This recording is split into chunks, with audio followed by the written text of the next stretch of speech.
Joe, you were born in 1990, so you'd have seen a fair bit of Graham Thorpe batting whilst you were growing up, but in particular, that period as you began to become a teenager, and he was in that late career phase when he flourished. Yeah, one of the players that stood out in that time, really, wasn't he? Someone that was ever consistent, always, no disrespect meant to you and your compatriots, but was one of the guys that consistently performed when things were tough and when results weren't always going in our favour, which I think is a great quality to have. He was someone that, even from a young age, that was still learning a lot about the sport. You could tell he had a good game against both spin and seam and high pace.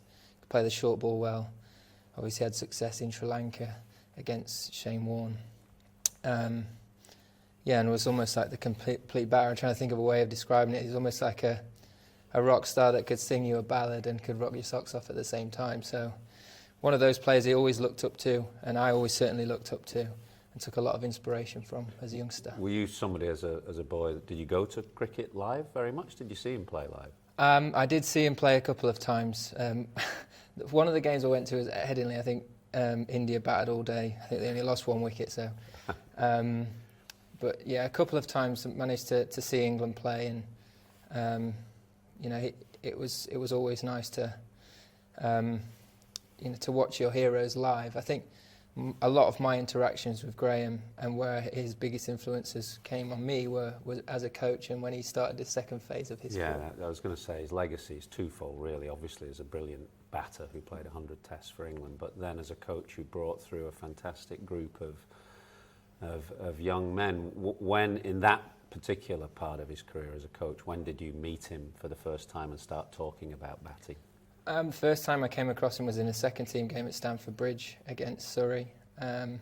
He was their second team coach and bringing on some of their young players, and that's where we first sort of crossed paths and had a little discussion about batting and a few things.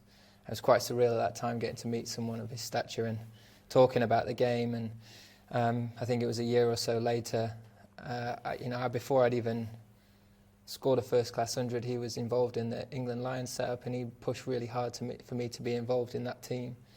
And then, off the back of that, managed to get on a winter tour with them and worked very closely with him and alongside him for the next 12 years or so. So he had a huge influence on my career, and arguably without his almost backing and pushing of my case, I might not have had the career I've had today.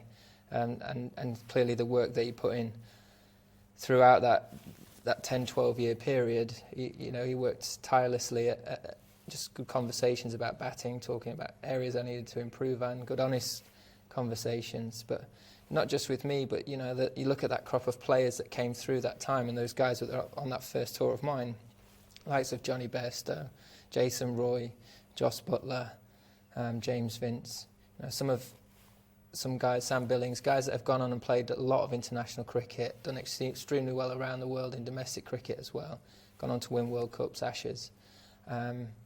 So as I know a lot will and should be talked about how brilliant a player he was for a long period of time, but also it should be remembered what a fantastic coach and the impact he's had on English cricket, not just as a batter and as a senior player in the dressing room, but also as a coach and everything he gave to the three Lions in that respect as well. So that Lions tour that you were talking about was a tour to the subcontinent particularly. So it started in India. You had a camp there, Bangladesh, Sri Lanka, and that was the winter before then you played for the full England team.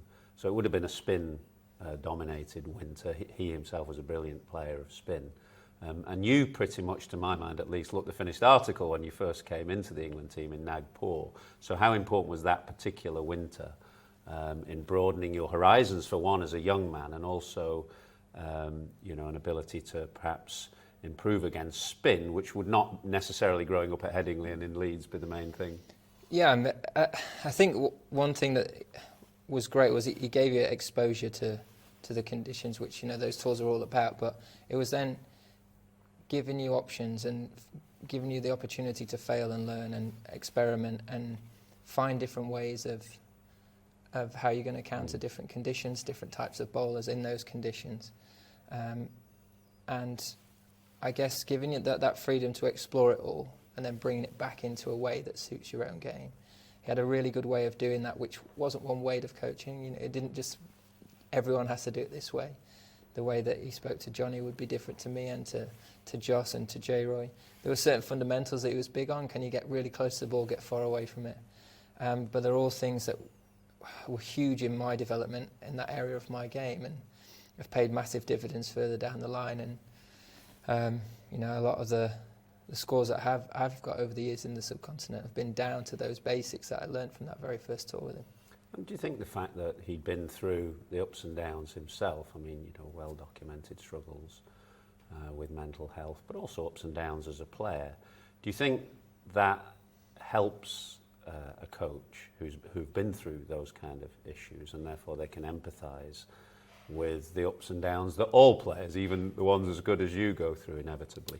Yeah, and I think that's some of the best lessons that I learnt really weren't necessarily in the nets. They were maybe having dinner or a few glasses of wine or whatever at the end of a game or series, and just talking about the game. I think you learn so much from your coaches when you have good, honest discussions about your own personal experiences, you know, shared experiences as well, and things that people can relate to. And he was very good at that, being very honest, very open, talking about, you know, areas of his games that he struggled with, and similarly other areas of life as well, and just you know, knowing as a player, young player coming into an environment which is very different, you know, growing up in Sheffield to then going touring all around the world, it is quite alien at such a young age. But having someone like that that's been there, understands it, got it right, got it wrong, can help guide you and support you, and you know that you're not the only one that is going through certain things is always very nice and very important, I think, which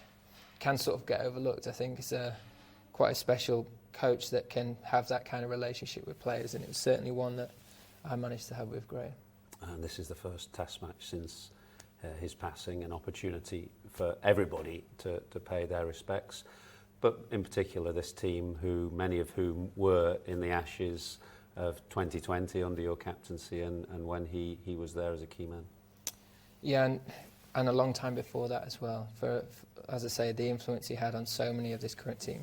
Ben as well, I forgot to mention him earlier, played a huge role in his development as a young player as well. And we're all very grateful for all that he did for us. You know, like I say, not just as a coach and as a player and as an inspirational person to look up to, but the man that he was in the dressing room as well. He was someone that could always change the mood if things were quite tough. He had a great sense of humour.